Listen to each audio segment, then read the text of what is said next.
In an old interview from a 1994 Guitar World article, Yngwie Malmsteem was asked to do a blind critique of some of the bands and guitar players of the time. Yngwie gets played Metallica's song Master of Puppets. He has great things to say about the band except for the guitarist, Kirk Hammett. This is what he said. "That's Metallica, I love it. This is maybe the second or third time I've heard this song, and the first time I've heard the live version. My old drummer and keyboardist like Metallica a lot, and they played this song around the time I was recording Odyssey, 1988. I liked it then and I like it now. Of all the bands that play this type of music, Metallica is the best. James Hetfield sings better than all the other vocalists, and Lars Ulrich is a great drummer. I feel some sort of connection with them. I think the band heard some of my early demos, which sounded something like this." Malmsteen demos first surfaced on college radio stations in Northern California, where Metallica is based. "I'm not saying I influenced them, but maybe I did. Overall, the band has a great sound. But I think the lead guitar player, Kirk Hammett, is not very good. He can play fast and is pretty good at it. But his choice of notes and sense of pitch are very bad. I don't think that he plays with musicality, or plays in tune. Rather than lifting the song, his solo seems to be the anticlimax." Would you agree or disagree with Yngwie Malmsteen? What's your opinion on Kirk Hammett's guitar playing? Tell us in the comments section down below. Back in 2014, neoclassical guitar virtuoso Yngwie Malmsteen gave an interesting yet controversial opinion on Ibanez guitars. In an interview he was asked what it was about the Stratocaster that has kept him so devoted to it all these years. He replied saying, "Well, it's kind of the original instrument, everything else is a copy of it, you know. All the Ibanez and stuff like that's just a copy. It's like a bad copy, really. It's the same design but it's a bad copy. I'm an original, very purist kinda guy," he added. "That's why I use Marshalls, Ferraris, whatever. I like the original stuff." He also said some interesting things about Gibson guitars. "Yeah, Les Paul's nice being a piece of furniture, it's nice to look at. But it wouldn't survive 5 minutes with me on stage. What do you think about this? Are Ibanez guitars really bad copies of the original Fender Strat? And what do you think he is trying to say about Gibson? Comment your thoughts and opinions down below." Neoclassical guitar master Yngwie Malmsteen goes through his top 5 tips for guitarists. 1. Learn from the best. Just like you, I had heroes as a kid. I got the first Deep Purple album and started figuring out how to do the whole RITCHIE Blackmore thing. To be honest, I got pretty damn close.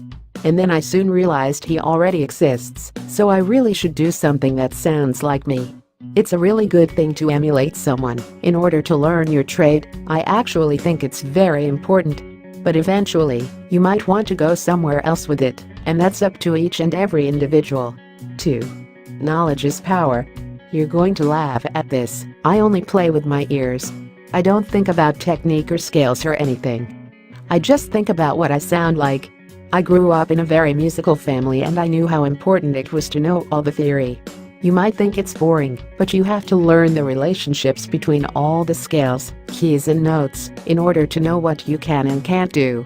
Say phrygian and diminished, they're all connected. A harmonic minor is also E phrygian dominant, but you could play diminished from F sharp every 3 frets and you'll bring that flavor. It all becomes hardwired and you soon stop thinking about it. 3. Open every door. When you play blues, you go into a certain mode, you know. The groundwork isn't actually that hard, it's all mathematical theory. You have the key to this door, and when you open it, there's a hallway with 100 other doors. Behind those doors are more doors, and it keeps going on. But you need the key to open that first door. Once you have that, you don't need to worry anymore. That's how you become an amazing improviser, and I feel that improvisation is one of the most important things to be a musician. All the great composers were great improvisers. They wrote it all down because they had to. That all comes down to knowing the theory. It's how you stay in the right place and never head anywhere you're not supposed to be. 4. Express yourself clearly. When I first came on this scene, way back when, people always used to say 2 things. "Hey man, I can't believe you have no distortion on your guitar." And "I have more gain on my shit than you could imagine, insane levels of it." I just make sure each note is clearly expressed. You do one, and then you move on to the next. Don't let them bleed into each other. The other thing people used to say is, you pick every note. I don't pick every note. If I did that, with the amount of gain I use, it would sound crazy. But it's not all legato either, there's no real system to it. I could pick every note if I wanted to, and sometimes do, if it's the sound I'm looking for. My solos sound like mini compositions. Some guitar players do repetitive things really fast, and I always felt that there should be a melody behind it, even if it's fast. People also used to say, wow, I can't believe how you wrote that solo. And I didn't write that solo, it was never written. Roll the tape, and off I go. It's completely improvised, even on the records. If there's a catchy phrase, sure I will use it, but more often than not, I play something a bit different. 5. Listen to the other instruments. I think since the late 50s, guitar players spend all their time in the bedroom listening to other guitar players. It went from Muddy Waters to Chuck Berry to Hank Marvin to Jimi Hendrix to Pete Townshend to Eddie Van Halen and so on. They were all fucking amazing. I love them, but they all had that in common with the exception of one, Alan Holdsworth, who took his lines from saxophones. I became infatuated with the classical violin that ended up being my inspiration. It's a strange thing to say, because I've been on the road with Steve Vai and all those guys a few times. We've spent a lot of time together, and I've really gotten to know how they think, and they all have that in common, they love other guitar players. I'm not saying that's bad, I'm just saying it's something I see more often than not.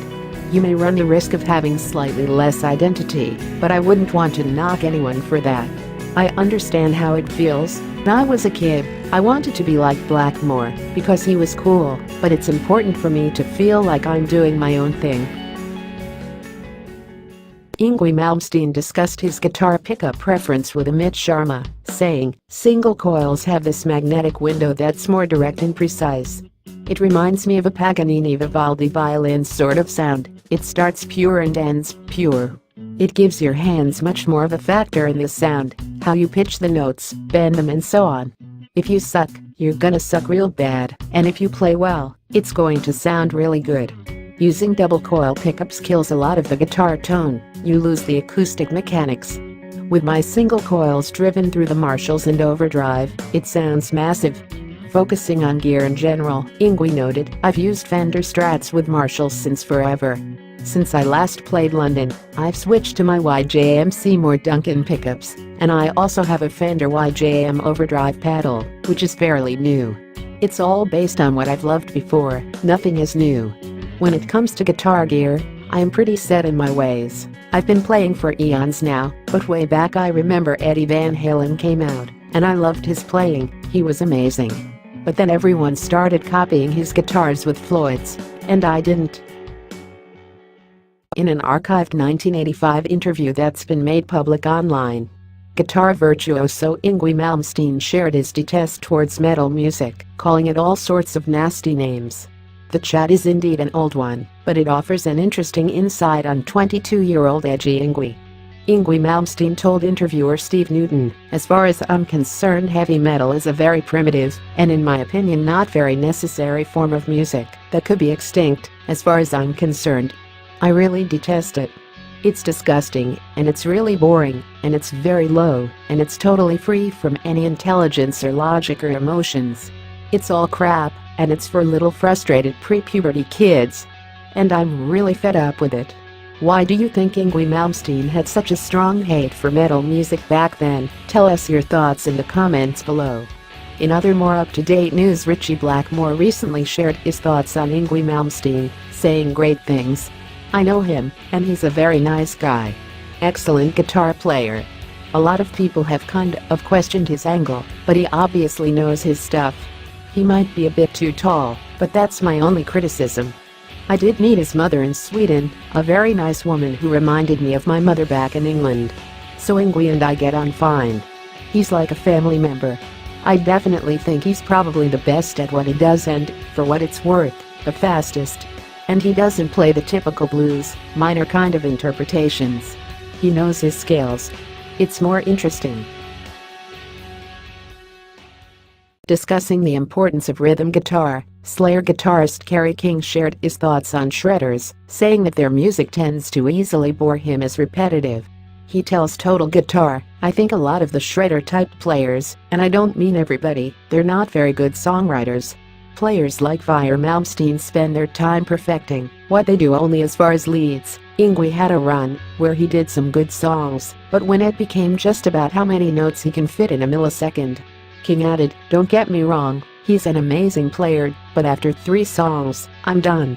He'll just keep doing it faster on a different string." Rhythm guitar is where a song is constructed. If there's a song you like, it's because of that rhythm guitar. The lead stuff at the end of the day is just the icing. During the rest of the chat, King discussed hanging out with friends who aren't into metal, explaining how he still likes goofing around with guitar. "When people come over and want to listen to music most people like, say Michael Jackson or something, I'll go pick up the guitar and learn the one Eddie Van Halen played on. I'll do stupid shit like that," he said. "There's this song called Push It, which got used in commercials, and I think it's funny to put that on when friends are over, pick up a guitar and play along. Everyone in the house just dies laughing. For clarity, you can turn that into a metal song."